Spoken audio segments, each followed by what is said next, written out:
안녕하세요. 랜선 클라스 최정아입니다. 안녕.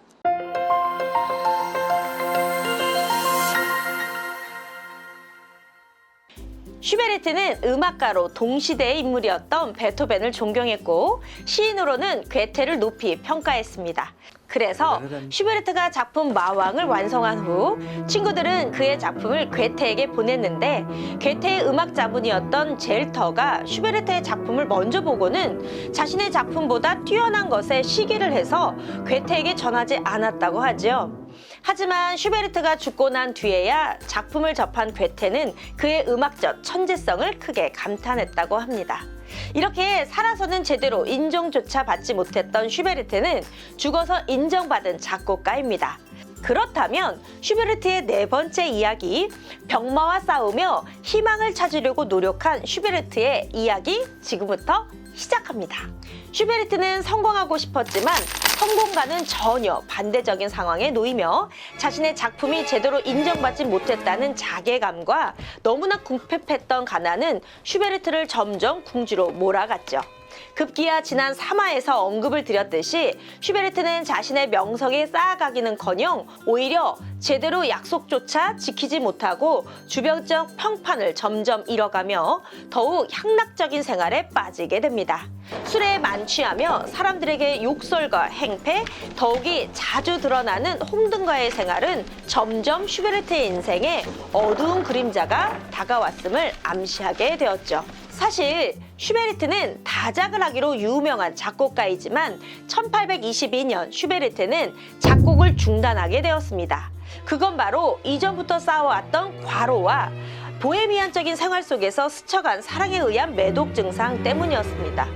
이때 슈베르트의 나이는 25살이었죠. 그리고 슈베르트는 긴 병원 생활을 통해 고통스러운 치료를 받게 됩니다. 그 덕분에 머리카락은 심하게 빠졌으며 점차 심해지는 두통은 결코 고쳐지지 않았었죠. 그런데 참 인생은 얄궂은 장난과도 같죠. 완치가 불가능한 병을 앓게 된 이후 슈베르트는 드디어 음악협회 정회원이 되면서 이제는 정식으로 음악가로 이름을 당당히 올리게 되었습니다. 그래서 슈베르트는 음악협회 회원으로 추대된 것에 감사하는 의미로 곡을 하나 헌정했는데요. 그 곡이 바로 미완성 교향곡입니다. 그런데 이 곡은 2개의 악장으로 이루어진 미완성 작품입니다. 3악장은 겨우 20마디까지만 관현악 편성 작품을 해놓은 채 중단되었죠. 이때 슈베르트의 친구이자 음악협회 대표였던 히텐브루너는 나머지 2개의 악장 악보가 도착하기를 기다렸으나 결국 악보는 오지 않았고 이 일은 그냥 흐지부지 되었습니다.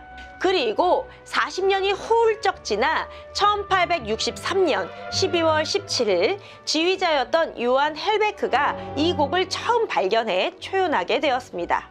그런데 왜 이 곡이 미완성으로 남았을까요? 유추해보면 이 당시부터 슈베르트의 병이 심하게 악화되었기 때문이었습니다.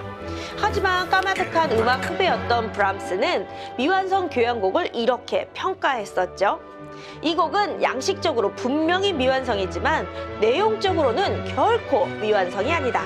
이 2악장은 내용 또한 매우 충실하며 그 아름다운 선율은 사람의 영혼을 끝없이 사랑으로 휘어잡기 때문에 누구라도 감동하지 않을 수 없다 라고 아주 멋진 평을 했습니다.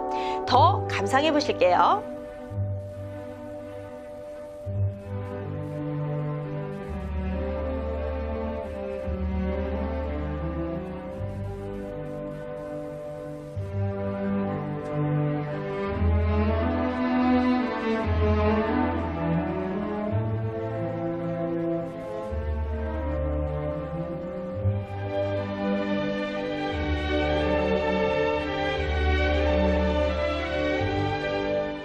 그런데 이때 슈베르트는 친구였었던 레오폴드 쿠펠비저에게 편지를 하나 썼는데요. 내용을 살펴보면 여보게, 내가 요즘 기악 작품들을 몇 곡을 써봤다네.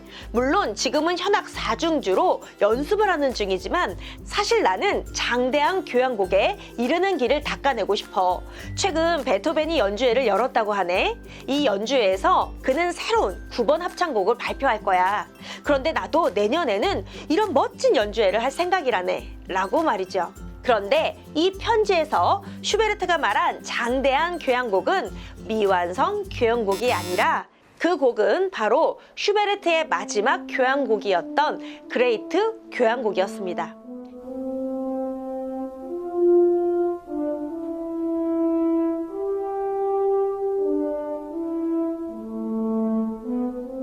1824년 슈베르트의 마음을 사로잡고 있었던 스타는 말년의 베토벤이었는데요. 이 시기 슈베르트는 장대한 교향곡을 쓰기 위해 베토벤의 전매 특허였던 작품들, 특히 현악 4중주, 피아노 소나타, 교향곡 등에 매진을 하기 시작했죠. 그건 바로 자신 또한 베토벤과 같은 교향곡 작곡가가 되고 싶다는 열망 때문에 나온 결과물이었습니다. 그런데 이 당시 슈베르트는 매독 2차 감염으로 인해 매우 고통 속에서 살았고 죽음으로 생을 마감할 수도 있다는 불안감도 극심했던 걸로 알려져 있는데요. 그런데 여기서 잠깐! 사실 이 당시 비엔나 음악 시장에서 수요가 급증했던 장르는요, 노래, 남성 중창, 가벼운 피아노 곡들로 이미 슈베르트는 인기를 얻어가던 음악가였습니다. 그리고 이 당시에는 경제 침체로 인해 빈에서는 교향곡과 현악 4중주와 같은 옛 장르는 베토벤과 같은 유명한 음악가가 아니고서는 공연 또한 흥행되지 않았던 시기였죠. 즉 슈베르트는 요즘 음악 시장이 요구하는 음악과는 정반대의 시대의 흐름에 역행했던 무모한 음악가이기도 했습니다. 그래서 그랬던 걸까요? 이렇게 슈베르트는 요즘으로 생각하면 베토벤을 BTS의 아미들처럼 매우 존경했습니다. 자신보다 27살 많은 베토벤을 너무나 존경하고 그의 음악을 사랑했었죠. 그래서 18살이 되던 해에 슈베르트는 베토벤의 소나타 14번 월광의 반주부를 그대로 따서 만들었던 가곡이 있었는데요. 그 곡은 바로 달에게라는 작품이죠.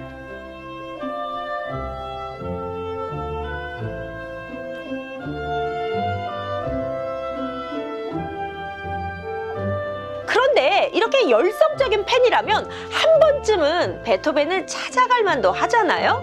그런데 소심했던 슈베르트는 1827년 베토벤이 죽기 일주일 전 거장의 죽음을 앞두고 친구들과 함께 병상에 누워있는 베토벤을 찾아가게 됩니다. 그리고 자신의 우상이었던 베토벤에게 수줍게 만들었던 악보를 건네는데요. 병상에서 힘없이 누워있던 베토벤은 악보를 천천히 살펴보다가 슈베르트의 눈을 바라보며 이렇게 말을 했습니다. 슈베르트, 내가 당신을 조금만 일찍 만났다면 얼마나 좋았을까? 자네는 분명히 세상을 빛낼 음악가가 될 거야. 내가 장담을 하지. 부디 용기를 잃지 말게. 라고 말을 해줬습니다. 그러다 슈베르트는 이런 극찬에 감사 인사는커녕 울면서 방을 뛰쳐나가게 됩니다. 과연 왜 그랬던 걸까요? 그건 바로 자신이 존경하는 베토벤이 너무나 아픈 모습에 슬픔을 이겨내지 못하고 뛰쳐나오게 된 것이었죠. 이것이 자신이 그렇게 존경했던 베토벤과의 첫 만남이자 마지막 만남이었습니다. 사실 슈베르트는 무일푼의 젊은 예술가였습니다. 1년에 몇 차례나 거처를 바꿔야 했고 피아노도 구입할 수 없어서 슈베르트의 곡들은 기타로 연주가 많이 되곤 하지요. 그 대표적 곡이 바로 슈베르트의 세레나데 곡이기도 합니다. 지금 듣고 계시는 곡은 일명 백조의 노래라고 불리우는데요. 이 곡은 피아노 곡으로도 가곡으로도 많이 알려져 있지만 이 곡은 기타 곡으로도 매우 유명한 곡이기도 합니다. 그런데 슈베르트의 세레나데는 슈베르트가 죽기 1년 전인 1827년에 작곡한 곡이기도 한데요. 이 작품은 셰익스피어의 시에 곡을 붙인 세 개의 곡 중 한 곡으로 알려져 있죠. 백조는 평상시엔 울지 않다가 죽기 직전 단 한 번 운다는 백조의 전설에 의해 붙여진 작품명인데요. 이 제목에서도 느껴지듯 슈베르트 또한 평생 음악으로 행복했을 듯 하지만 그의 마지막 인생의 가난, 음악가로서의 실패, 좌절 등 힘겨움을 표현한 듯한 작품이기도 합니다. 그런데 사실 다른 작곡가들의 세레나데 하면 너무나 아름답고 사랑스러운 세레나데를 만들었다면 슈베르트의 세레나데는 아름다운 노랫말과 다르게 선율은 왠지 모르게 슬픔과 애잔한 여운이 감도는 선율이기도 하죠. 그런데 이 곡에는 슬픈 사연도 있는데요. 슈베르트는 친구와 함께 한적한 교회에 나들이를 갔다가 어느 술집에 우연하게 섹스피어의 시를 보게 되었습니다. 그리고 즉석에서 악상을 얹고는 친구에게 물었죠. 지금 섹스피어의 시를 보고 있자니 얼마 전 내 첫사랑 테레즈와의 슬픈 사랑 이야기가 악상으로 떠오르는군. 혹시 자네 오선지 노트 있나? 라고 슈베르트가 묻자 지금 그건 없지만 내가 바로 그려줄 수 있다네. 그리고 친구는 부랴부랴 술집 메뉴판 뒤편에 오선지를 그려 슈베르트에게 건넸죠. 그리고 슈베르트는 여기에 떠오르는 악상을 단숨에 써내려갔습니다. 그러니까 이 곡은 사랑의 노래가 아니라 이루어지지 못한 사랑에 대한 시련의 노래가 된 것이었죠. 너무 슬프고 마음 아프죠? 이제 젊은 음악가는 병든 몸으로 아름다운 명작을 탄생시켰는데요. 그 작품은 바로 아베 마리아입니다. 미녀는 괴로워에 나오는 아베 마리아 아니고요. 천국의 계단 아베 마리아 아니고요. 월터 스코트의 서사인 호수 위의 연인을 가사로 총 7곡 노래를 작곡했는데 그중 6번째 곡입니다. 이 작품은 호수의 작은 섬에 응거 중인 스코틀랜드 공작의 딸 엘렌이 아버지와 연인의 목숨을 살리려 성목에 간절한 기도를 올리는 작품인데요. 이 노래는 슈베르트가 세상을 떠나기 3년 전 어느 때보다 가난과 병마에 처절하게 시달리던 28살에 작곡한 곡입니다. 그 우울하고 절망적인 상황에서 피어난 희망의 선율이 더욱 가슴 저리게 하는데요. 조금 더 들어보실게요.